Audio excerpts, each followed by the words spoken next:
Jamaah Idul Fitri rahimakumullah.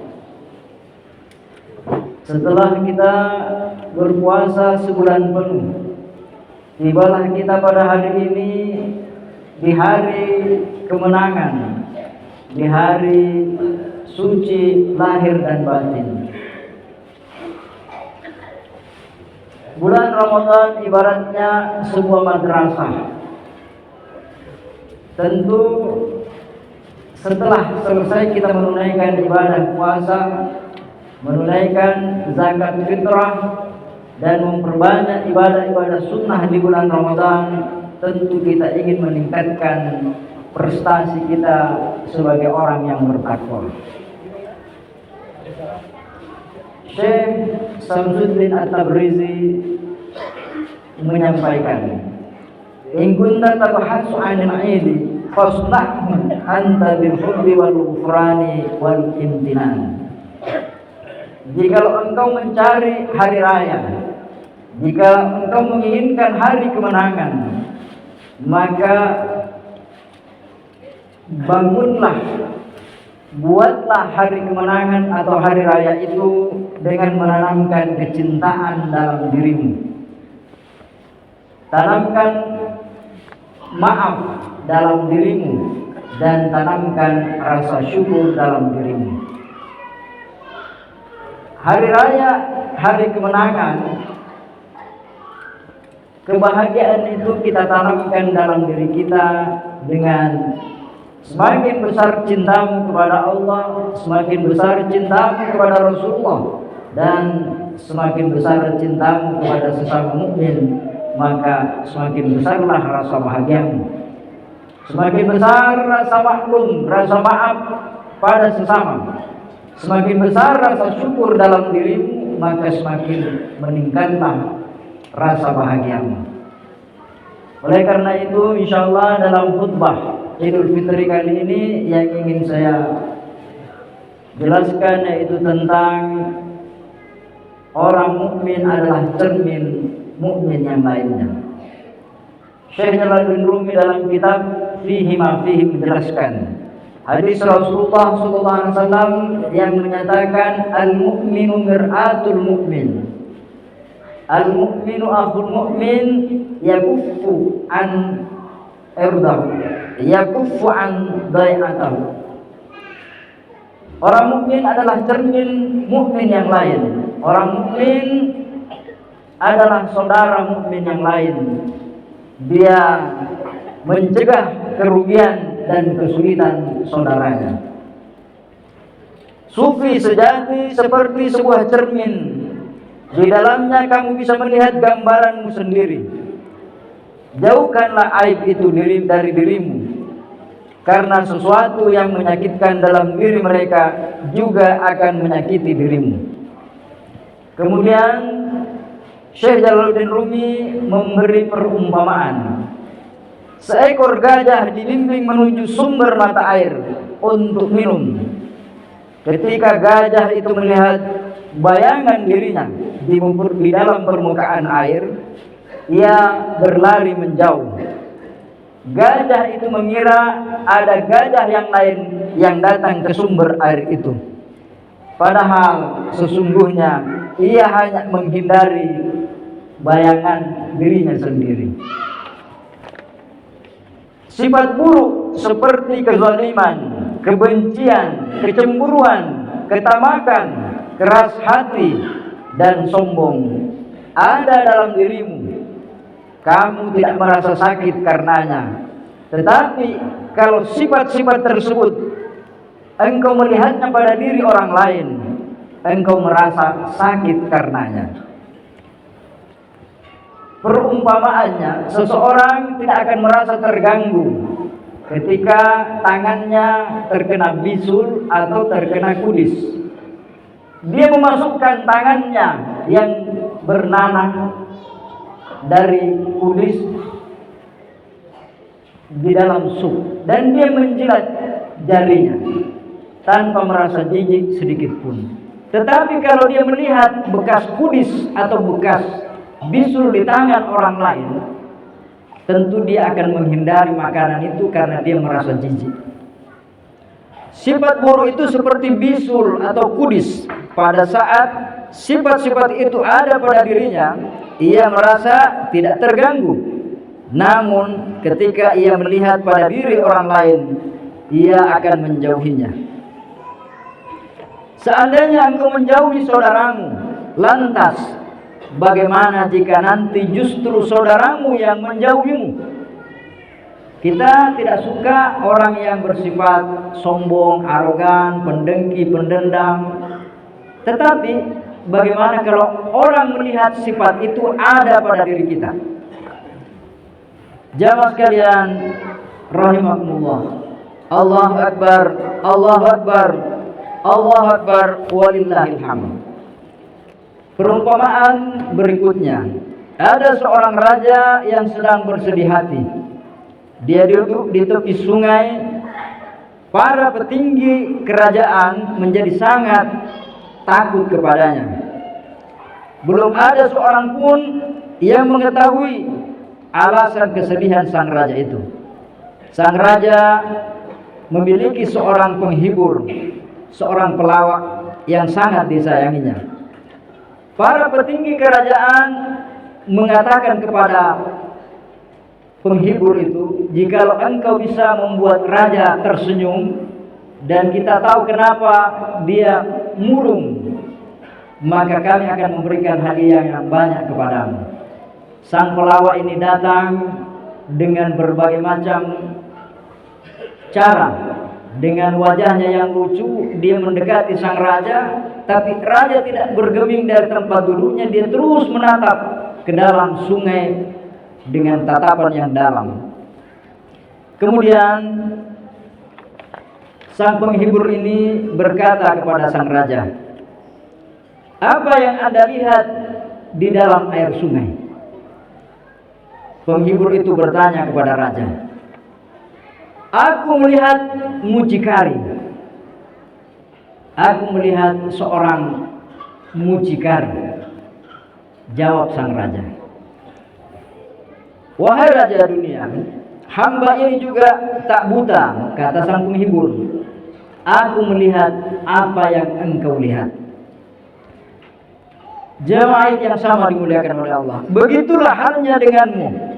Jika kamu melihat sesuatu pada diri orang lain yang menyakitkanmu, sesungguhnya mereka juga tidak buta. Mereka melihat apa yang kamu lihat.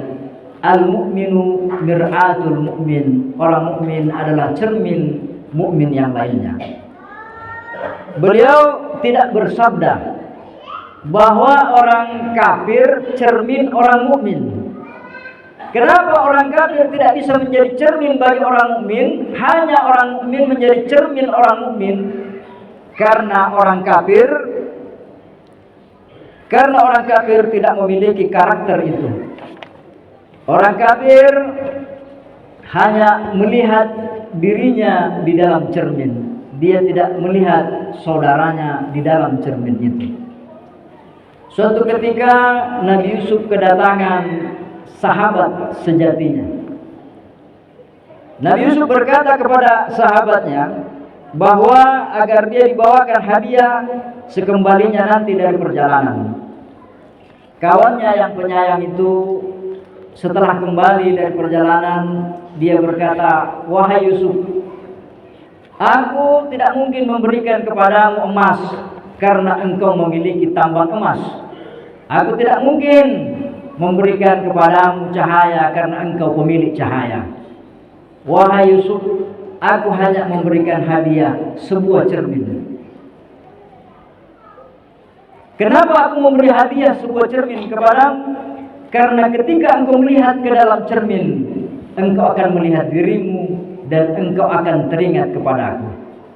Begitulah kita, semakin bersih hati kita, semakin bersinar hati kita, maka semakin terpancarlah wajah kita, dan kita ingin saudara kita sama bahagianya dengan diri kita. Allahu Akbar, Allahu Akbar, walillahil hamd. Jamaah yang sama dimuliakan oleh Allah. Seseorang datang bertanya kepada Maulana Jalaluddin Rumi. Orang itu berkata, Adakah yang lebih utama daripada sholat 5 waktu? Adakah yang lebih utama daripada puasa untuk mendekatkan diri kepada Allah Subhanahu wa taala? Syekh Jalaluddin Rumi menjawab, ada sesuatu yang lebih utama daripada sholat, ada sesuatu yang lebih utama daripada puasa untuk mendekatkan diri kepada Allah. Apa itu?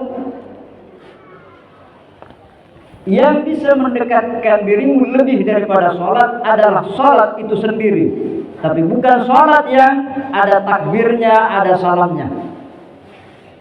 Tapi yang dimaksud dengan sholat itu adalah ruhnya sholat, jiwanya sholat. Apa sholat itu? Silatun bainal abdi wa rabbih, tersambungnya hati seorang hamba dengan Tuhannya. Itu lebih dekat daripada sholat itu sendiri. Apa puasa? Puasa adalah ketika engkau merasa dijaga, diawasi, diperhatikan oleh Allah. Jikalau itu bisa berlaku sepanjang tahun, maka engkau lulus daripada madrasah Ramadan ini. Karena itu lebih dekat dari puasa itu sendiri kepada Allah Subhanahu wa taala. Allahu Akbar, Allahu Akbar, walillahil hamd. Jawaban yang kedua, bahwa kenapa ada ibadah lebih dekat kepada Allah daripada sholat itu? Jawabannya adalah iman. Karena yang pertama, sholat bisa ditinggalkan pada waktu-waktu tertentu, seperti orang haid. Orang haid boleh tidak sholat, bahkan haram hukumnya sholat. Iman tidak bisa ditinggalkan kapanpun, dimanapun. Sholat hanya 5 kali sehari semalam. Sementara iman sepanjang hidup kita.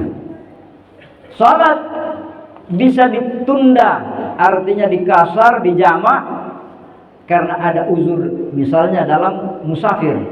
Puasa bisa tidak berpuasa ketika Anda musafir, bisa tidak berpuasa ketika Anda sakit. Tetapi iman sepanjang hidup kita. Kenapa iman? Jamaah sekalian yang sama berbahagia, orang yang beriman tetap berguna meskipun dia belum bisa salat dengan teratur. Imannya tetap berguna ketika dia di hadapan Allah Subhanahu wa taala. Tetapi iman, salat tanpa iman, salatnya orang munafik, dia hanya salat tapi munafik, salatnya tidak akan ada gunanya. Fawailul lil musallin. Allahu Akbar, Allahu Akbar, walillahil hamd. Jadi yang paling mendekatkan diri kita kepada Allah adalah keimanan yang bersinar, bercahaya di dalam hati kita. Terakhir, saya ingin menyampaikan kisah seorang sahabat yang bernama Abdullah bin Hudzafah al-Husami. Abdullah bin Hudzafah al-Husami ini adalah sahabat utama di awal-awal Islam. Dia termasuk sahabat yang hijrah ke Ethiopia sebelum adanya hijrah ke Madinah. Abdullah bin Hudzafah suatu ketika di zaman Umar bin Khattab diutus memimpin pasukan untuk memerangi kerajaan Romawi yang berada di Ethiopia, kalau sekarang namanya Aljazair. Ketika dia berangkat dalam peperangan, Abdullah bin Hudzafah tertawan bersama beberapa puluh sahabat Nabi. Raja Heraklius pada saat itu memenjarakan Hudzafah 3 hari 3 malam, dia tidak diberi makan. Kalau kita berpuasa hanya sehari, bukan sehari semalam, sehari saja. Abdullah bin Hudzafah ini tidak diberi makan 3 hari 3 malam. Setelah itu disuguhkan kepadanya daging babi, disuguhkan kepadanya arak dan khamar. Apa yang dilakukan Hudzafah? Abdullah bin Hudzafah ini tidak menyentuh sedikit pun makanan dan minuman itu. Kenapa? Karena imannya menyala, bercahaya dalam dirinya. Karena Raja Heraklius takut jangan sampai Abdullah bin Hudzafah ini mati kelaparan, karena sudah 3 hari 3 malam dia tidak mau menyentuh makanan yang berupa babi dan minuman berupa khamar. Maka dia dikeluarkan dari penjara. Kemudian dia digantung di atas tiang salib. Raja Heraklius mengatakan, panahlah dia dari dekat. Tapi sebelum engkau memanahnya, saya ingin menawarkan kepadanya, maukah engkau meninggalkan agama Islam? Dengan syarat, aku akan berikan kepadamu 1/2 kerajaanku. Aku akan menikahkan kamu dengan salah seorang putriku, jikalau engkau mau meninggalkan agama Islam, masuk dalam agama Nasrani. Apa jawaban Abdullah bin Huzafah?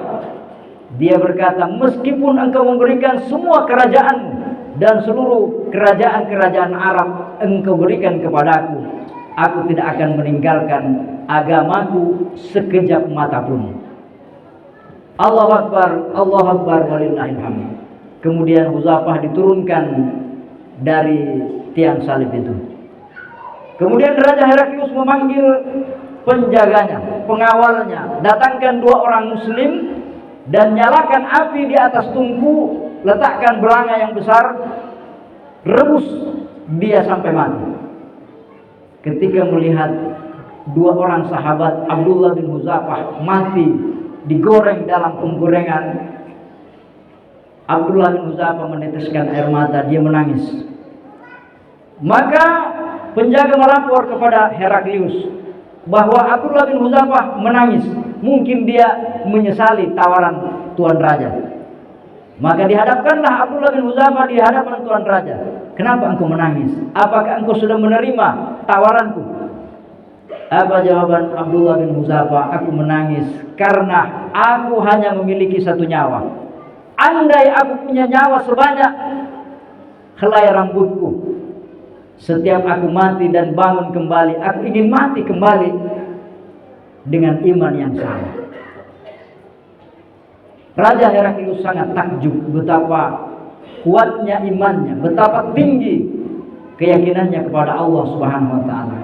Raja Heraklius berkata, maukah engkau mencium kepalaku dan aku akan membebaskanmu bersama pasukanmu tanpa syarat. Abdullah bin Huzafah mengatakan, saya mau, yang penting engkau membebaskanku dan seluruh pasukanku tanpa syarat. Walhasil setelah sampai di Madinah, Umar bin Khattab mendengar cerita para sahabat tentang kuatnya imannya Abdullah bin Huzafah. Tidak goyah, tidak gentar dengan ancaman kematian, tidak gentar dengan tawaran dan rayuan. Maka Umar bin Khattab berkata, ciumlah kepala Abdullah bin Huzafah ini, dan akulah yang pertama yang akan mencium kepalanya. Allahu Akbar walillahil hamd.